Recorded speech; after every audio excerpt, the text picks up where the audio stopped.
You should train more for your goals than you should for your gender.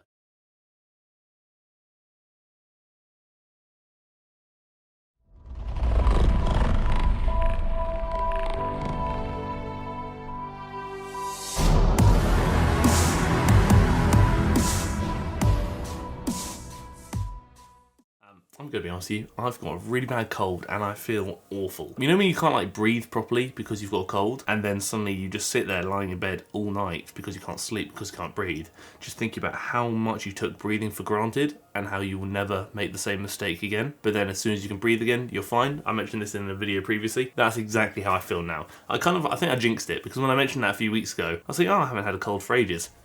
Here we are. But a cold doesn't stop us from bringing a source, bringing the informative content, and bringing the good stuff to the YouTube machine. That's what we're going to try and do today, in the form of Krissy Cela's perfect upper body workout for women. The big thing is, obviously, I've covered Krissy a few times in the past, and this is not necessarily a criticism of her. This is more an analysis of the workout than the movements, because I've kind of stated previously, I've been much more of a fan of Krissy's workouts recently than I ever have done previously. I think she's making some good moves on the workout scene and making big improvements. I love to see it. But we haven't really done like a workout focused video, and this is obviously being sent to me. I thought, what a great opportunity to do so, especially considering there are a few things I want to address and maybe elaborate on, and maybe give a bit of an explanation. Even though I may have touched on them in the past, I maybe haven't explained why I feel a certain way about certain things. That's what we're going to do today. But before we crack on, please forgive my funny voice. We are going to do what needs to be done. If you like the video, please let me know you like the video by dropping a like on the video. 1,250 likes in the first 24 hours is the goal, so if we could reach that, that'd be bloody stupendous. I haven't implemented progressive overload into my light goal for a while because again, I am scared, but next week, I'm going to do it next week. You can hold me to that. If you happen to even learn something new during this video, or even maybe even just tolerate my content in general, please do consider clicking the red button down below and subscribing to the channel, and maybe even the bell next to it so you get notified when I upload every week, twice a week. A good number of you, I think more than half of you, aren't actually subscribed to the channel, and I would really appreciate it if you did, but again, never feel pressure to if you don't want to. And if you have a question you want me to answer at the end of the next video, drop it down below in the comment section for Comment Crush of the Week, and I shall do so. But what's happening now? It's summer. Why is this so small? I thought this was going to be bigger. Now I'm a tennis superstar because it is summer. We're going to crack on with the video. And a few bits and bobs I want to address, and we're going to address them. And in today's YouTube video, I'm going to be taking you through a complete upper body workout. I know I've titled this for women, but you know what I mean. That's a big thing there. Obviously, she did title it as a perfect upper body workout for women, but she does actually go to state that it's for everybody, which I like. This obviously is for title and maybe clickbait purposes. And that's the first thing I want to address. You should train more for your goals than you should for your gender. So men and women, provided you have the same goals of, let's say, hypertrophy, the training shouldn't really be that different. When you see something that says the perfect workout for women and they're maybe actually serious about it, I'd question it. To be honest, it probably is just clickbait. But if you are a woman watching this, training your upper body will not make you look manly. It will make you look strong, empowered, beautiful, sculpted. Again, I actually get quite a few messages about this, just speaking about my thoughts on women who just tend to focus on lower body training rather than upper body training. At the end of the day, not my body, not my choice. If that aligns with your goals, you train however you want to train. But I do agree with what Krissy is saying here. Don't be scared of training upper body in the fear that maybe you're going to look masculine or whatever it may be. If that is something that is preventing you from training upper body, your body, and you must train how you want to train. Krissy's kind of going through her dynamic warm-up here, which is good. I think a dynamic warm-up is definitely a good time, but we're probably going to skip it and kind of try and put more focus on the workout itself. Krissy did just explain what she was going to do for the workout, but I thought it would make more sense if we actually just look at it in real time and go through it ourselves. Superset, that's the first thing we're going to address. So a lot of people say, Harry, why aren't you a massive fan of supersets? Well, let's look at it from the realm of hypertrophy. So optimizing how much muscle you build from a workout and all that stuff. Is that when you do supersets, fatigue is usually very high because you're doing two movements back to back, but stimulus, I guess stimulus per muscle is usually kind of relatively low. So let's say chest stimulus, back stimulus is here, fatigue is up here. So stimulus to fatigue ratio, not looking too favorable. If you were to do maybe two chest movements back to back, one that was maybe shortened position dominant and then another one that was lengthened position dominant, that would yield much higher stimulus, therefore the stimulus to fatigue ratio would actually be better. For optimizing hypertrophy, I personally would not include supersets in which you're working opposing muscles or muscle groups unless you are pressed for time, but I wouldn't be opposed to including supersets where you're working the same muscle in different positions. The chest press itself, fantastic movement.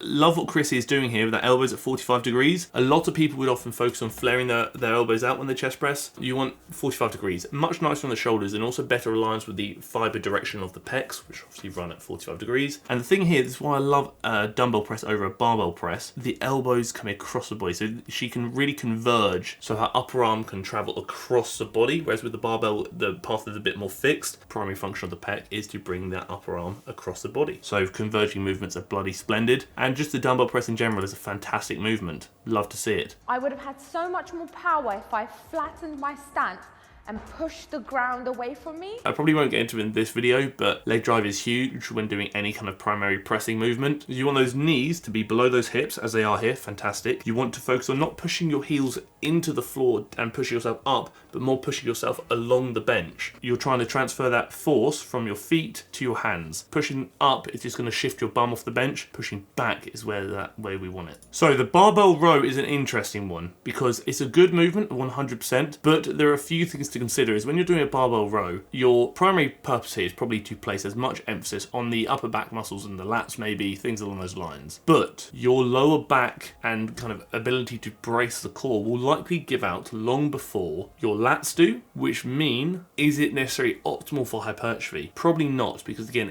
if you want to do it to emphasize the lats and another muscle is giving out before your lats, you're limiting how effective it will be for the lats. Flip it around. Just because it may not be optimal doesn't mean you shouldn't do it. I still think it's a good movement. It's still a movement I would likely consider incorporating myself. You do not always have to do the most optimal movements. At the end of the day, if you can justify why you're doing a movement, then I think you should do it. Optimization doesn't need to be a justification. What you can say is, I actually just really like bent over rows. Fantastic. Do bent over rows. Dumbbell shoulder press. Again, big fan of dumbbell shoulder press. Fantastic movement. Let's see what's occurring here. Solid weight as well. I respect that. Krissy's arms are quite flared out, it seems.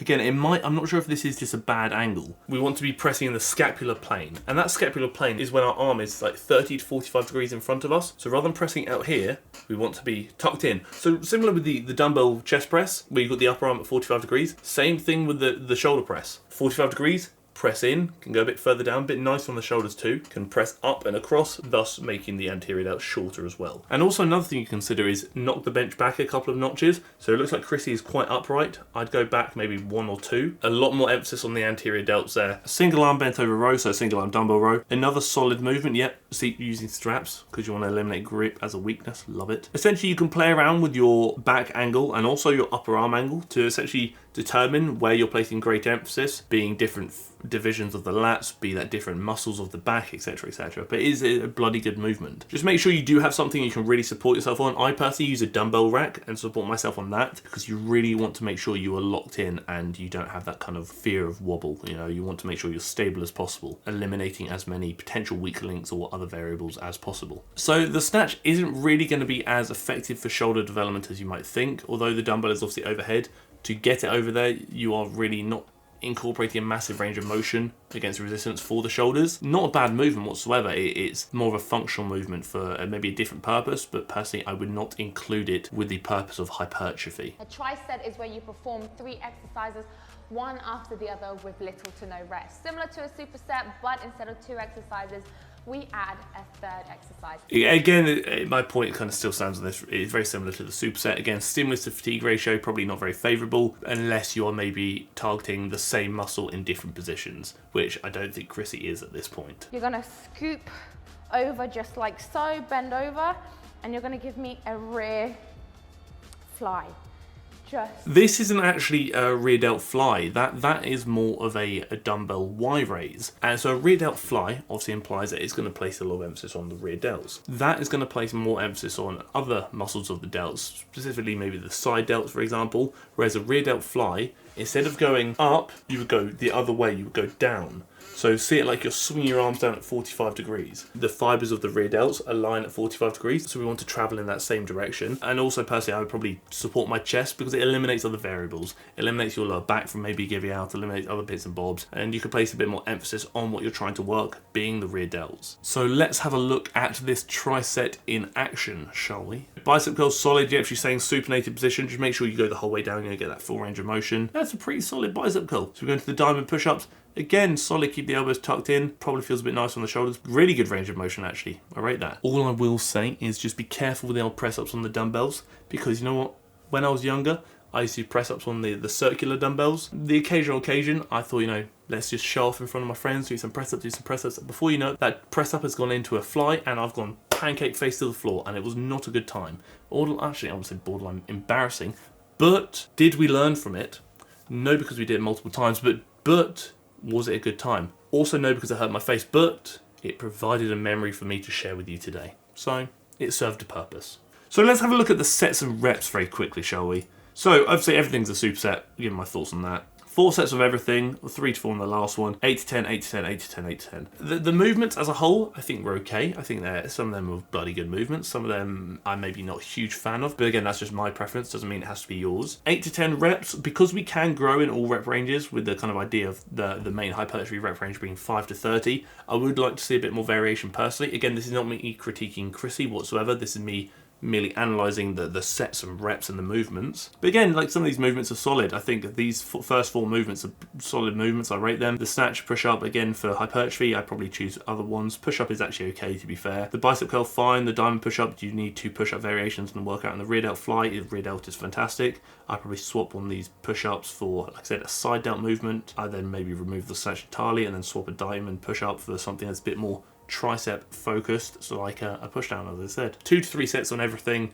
anywhere from 5 to 30 reps, depending on what you want to tickle, essentially, and depending on the movement as well. I probably wouldn't do sets of 25 on a chest press, but I wouldn't say no to doing sets of 25 on a rear delt fly, because then you consider things like stimulus to fatigue ratio as well. I tend to kind of push my lower rep work towards the multi-joint movements, like the compound movements like the barbell rows and the chest presses, and my higher rep work towards the isolations, like the flies, the bicep curls, and things along those lines. But again, those are just my thoughts and opinions, covering a few basic things that, again, I maybe haven't addressed in enough detail previously, and you can maybe take away and apply to your own workouts. This is very much looking at the standpoint of kind of milking hypertrophy for as much as you can, hence why I'm not a fan of supersets. But again, if you're limited for time, sure, go for it. If you can incorporate them in more like a compound set manner, so the same muscle group in different positions, fantastic. If you just enjoy supersets and you find they're fun and effective for you, then again, I fully support it and think you should do what's best for you. So hopefully you managed to take something from this video, and hopefully you can apply something to your own workouts. Because I know I haven't done any real heavy workout specific video for a while,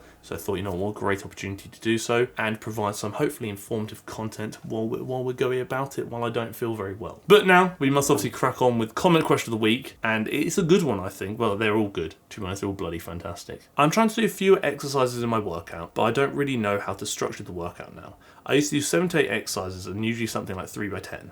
I don't really know how many reps and sets to do and how much weight to use. Again, volume is really kind of subjective.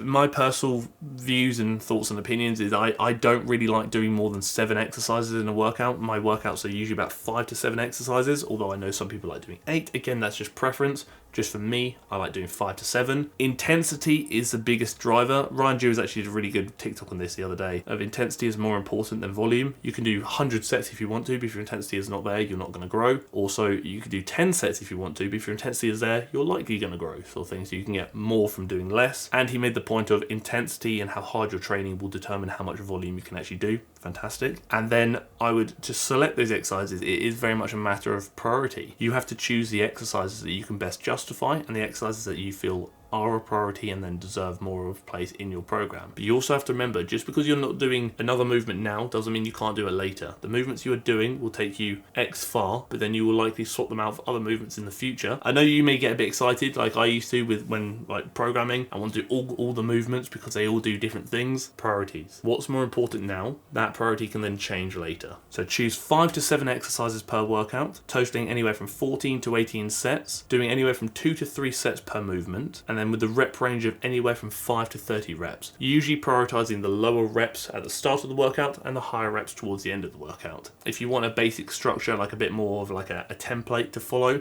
then obviously linked in the description is a TFNL tier system. And then obviously regarding how much weight to use, is that you have to use as much weight as you are able to use with good form, and that allows you to go to failure, if not close to failure, provided your goals are hypertrophy. But yeah, that is it. That is the video.